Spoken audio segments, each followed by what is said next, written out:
नमस्कार, मी सुनीती साठे.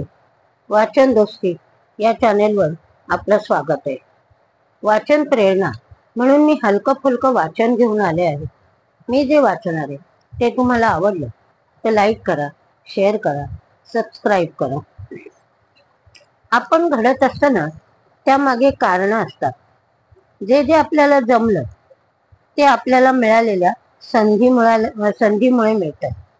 जे नाही जमलं त्या मागेही कारणं असतात. मी हे केलं असतं पण त्यावेळी माझी अशी अडचण होती. ती गोष्ट त्यावेळी मी नाही केली तशी माझी परिस्थिती नव्हती. मी परीक्षेची तयारी पूर्ण केली होती पण आयत्या वेळी वेगळेच प्रश्न आले आणि गडबडलो. अमुक परीक्षेमुळे मला पुढे अमुक परीक्षा मी वेळेवर पोहोचू शकलो नाही म्हणून हुकले. परिस्थितीमुळे मला शिकता आलं नाही. तर आयुष्यात प्रसंगाला यशाचं किंवा अपयशाचं कारण असतंच.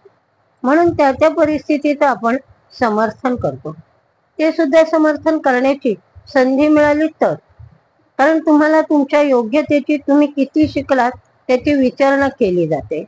तेव्हा फक्त तुम्ही किती शिकलात किंवा काय करता, कोण आहात याचं तेवढंच उत्तर द्यावं लागतं. इंटरव्ह्यूच्या वेळेस तुमची सर्टिफिकेट बोलतात, तुम्हाला नाही बोलायची संधी मिळत. तुमचं सर्टिफिकेट सांगते तुमची योग्यता. तुम्ही जे करू शकला नाही त्याची कारणं नाही विचारात घेतली जात. तुम्हाला एकदा शिक्का मिळाला ना, तो मिळाला. तुमची योग्यता त्यावर ठरते. प्रत्येक गोष्ट चूक झाल्यानंतर बरोबर काय ते समजतं. साधारणपणे असं समजलं जातं की 35 नंतर माणूस परिपक्व होतो. तोपर्यंत तो किती शिकला, मोठा झाला तरी त्याला शहाणपण येत नाही. तर असं परिपक्व झाल्यावर आपल्या हातात बऱ्याच गोष्टी येतात. आता मात्र शहाण्यासारखं वागावं लागतं. आता तुमची चूक ही चूकच ठरते आणि आयुष्याला नडते. आता चुका करण्यात वेळ घालवात तर बट्ट्या बोल.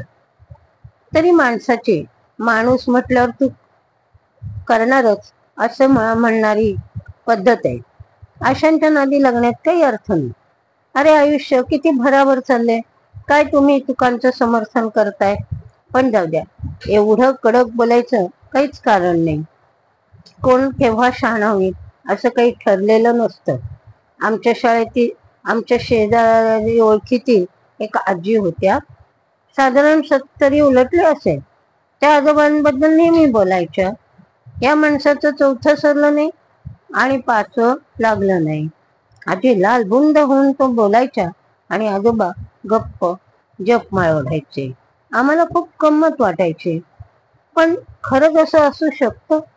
माणसाची एक ठराविक प्रगती होत असेल, पुढे नसेल होत, किंवा एवढं स्वतःला जगण्यापुरतं आवश्यक आहे त्याच्या पलीकडे जातच नसेल माणूस, असंही असेल. खरं सांगायचं तर अशा प्रकारचा विचार आपण आपल्यासाठी करतो का? दुसऱ्याच्या गोष्टीत रस घेऊन आपला वेळ घालवतो का? की त्या माणसावरून आपण काही शिकतो का?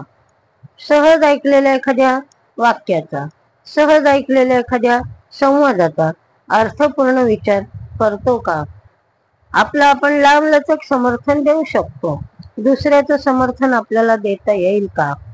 निदान आपल्यासारखा त्याच्याही मागे काही कारण असलं पाहिजे. हा विचार आपल्याला सुचतो का?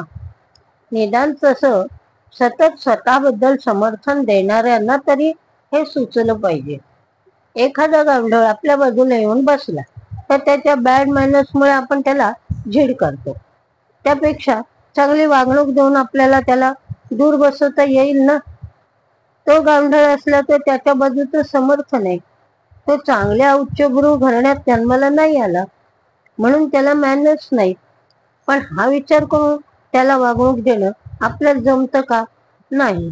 कारण गावढळ हा त्याचा शिक्का असतो, तो खरा असतो. त्याच्या मागचं समर्थन नाही आपण विचारात घेत. तुम्हाला 98% मार्क मिळाले तरच तुम्ही मेडिकलच्या ऍडमिशनला पात्र आहात.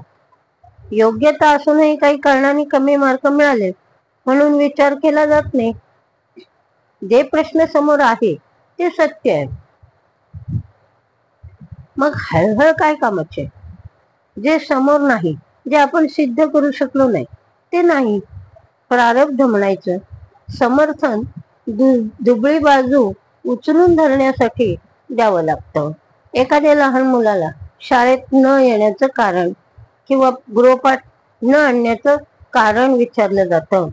त्यांनी काय कारण सांगितलं तर लगेच दरडावून शिक्षक म्हणतात समर्थन नको, गृहपाठ आणला नाहीस म्हणजे शिक्षा झालीच पाहिजे. हा न्याय मोठ्यांनाही लागू होतो. याला काही समर्थन